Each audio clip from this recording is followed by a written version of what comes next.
8월 8일 금요일 매일 묵상의 시간입니다.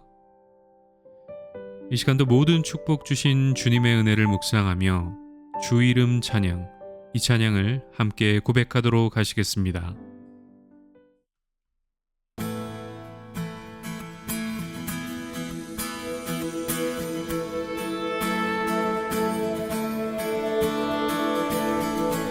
주 이름 찬양, 풍요의 강물 흐르는 부요한 땅에 살 때에 주님 찬양해.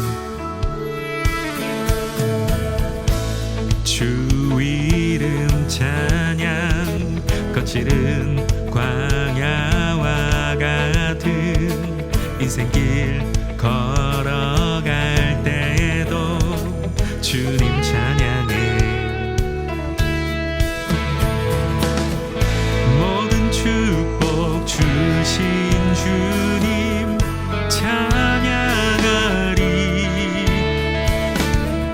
어두운 날이 다가와도 난 외치리.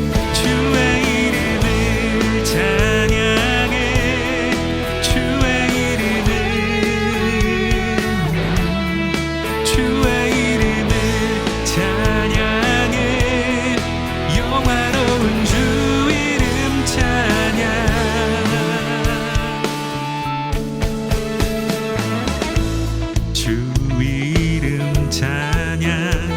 햇살이 나를 비추고 만물이 새롭게 될 때 주님 찬양해.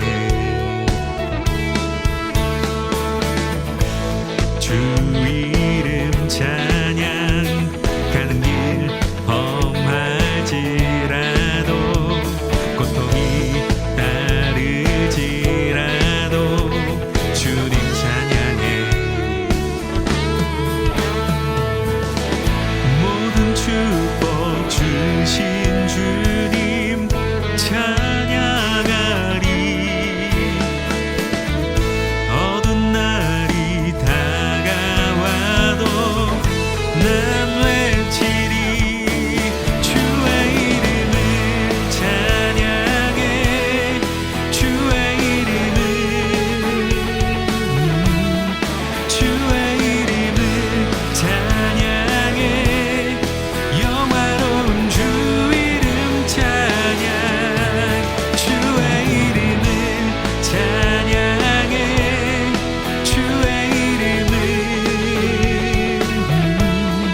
주의 이름을 찬양해.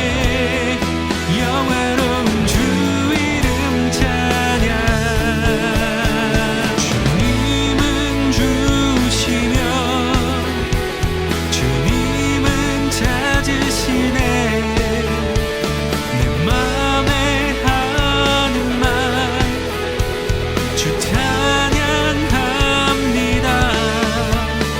주님은 주시며 주님은 찾으시네. 내 맘에 하는 말 주 찬양합니다. 주의 이름을 찬양해. 주의 이름을 찬양해. 영화로운 주 이름 찬양. 주의 이름을 찬양해. 주의 이름을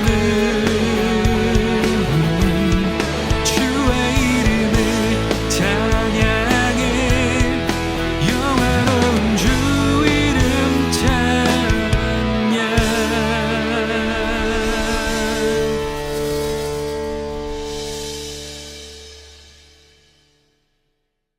오늘 우리에게 주시는 하나님의 말씀은 에스겔 14장 12절에서 23절까지의 말씀입니다. 핵심이 되는 구절인 14절 말씀만 제가 읽도록 하겠습니다. 비록 노아, 다니엘, 욥 이 세 사람이 거기에 있을지라도 그들은 자기의 공의로 자기의 생명만 건지리라. 나 주 여호와의 말이니라. 아멘.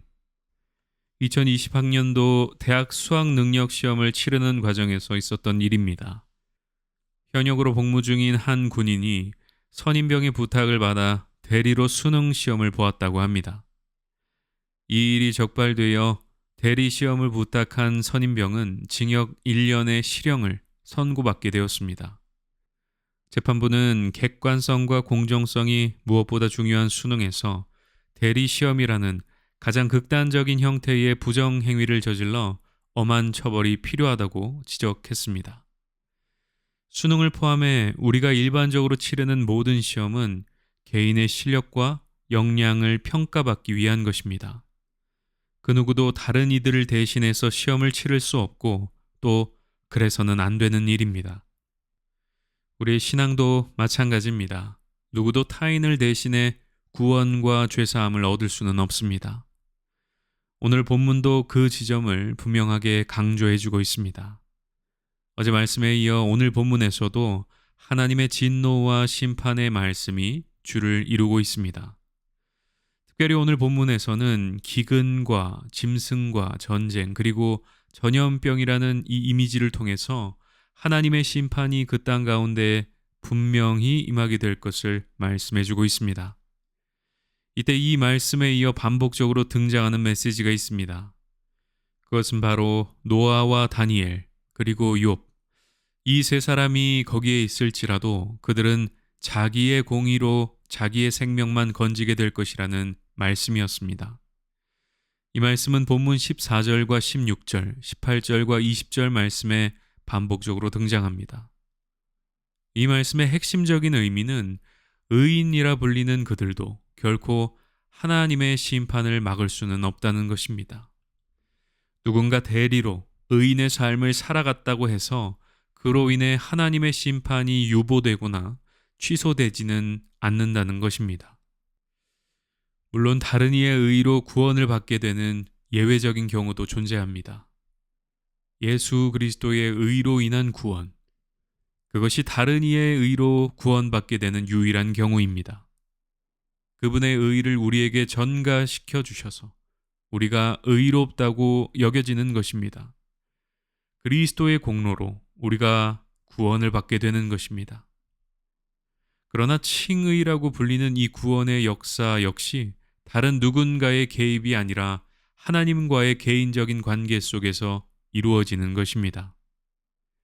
자식을 위해, 부모를 위해 구원에 대한 자격증을 대신 얻어줄 수는 없다는 것입니다. 물론 하나님께서는 긍휼이 많은 분이시기 때문에 우리의 기도와 노력과 간절한 소망을 보시고 은혜를 베풀어 주시기도 하십니다. 그러나 설령 그렇다 하더라도 구원은 원리적으로 하나님과의 1대1의 관계 속에서 얻을 수 있는 것입니다. 오늘 본문에서도 만약 이스라엘 백성들이 스스로 돌이켜 하나님께 회개하고 자복했다면 결과는 달라졌을 것입니다. 이사야 55장 7절 말씀입니다. 악인은 그의 길을, 불의한 자는 그의 생각을 버리고 여호와께로 돌아오라. 그리하면 그가 긍휼히 여기시리라. 우리 하나님께로 돌아오라. 그가 너그럽게 용서하시리라. 아멘. 중요한 것은 대리해서 회개하는 것이 아니라 죄인인 스스로가 여호와께 돌아가야 한다는 것입니다. 구원을 받는 것도, 용서를 받는 것도 개개인이 하나님 앞에 나아갈 때 경험하게 되는 일이라는 말씀입니다. 사랑하는 여러분, 구원의 은혜는 하나님께서 주권적으로 베푸시는 놀라운 은혜의 선물입니다. 그러나 그 선물은 당사자가 직접 받아 누릴 수 있는 선물입니다. 누가 대신해서 받아줄 수 있는 것이 아닙니다. 물론 우리는 이 선물을 받지 못한 자들을 위해 기도하고 하나님의 은혜를 구해야 합니다. 오늘 말씀은 공동체성을 빼고 개인주의적인 신앙생활을 추구하라는 그런 말씀이 결코 아닙니다. 중요한 것은 우리의 의와 노력이 누군가의 구원의 근거가 될 수는 없다는 것입니다. 우리는 그저 하나님의 긍휼을 구하며 하나님께서 그의 마음을 열어주셔서 그가 하나님 앞에 홀로 서기를 간구할 뿐인 것입니다. 우리 개인의 신앙을 생각할 때도 마찬가지입니다.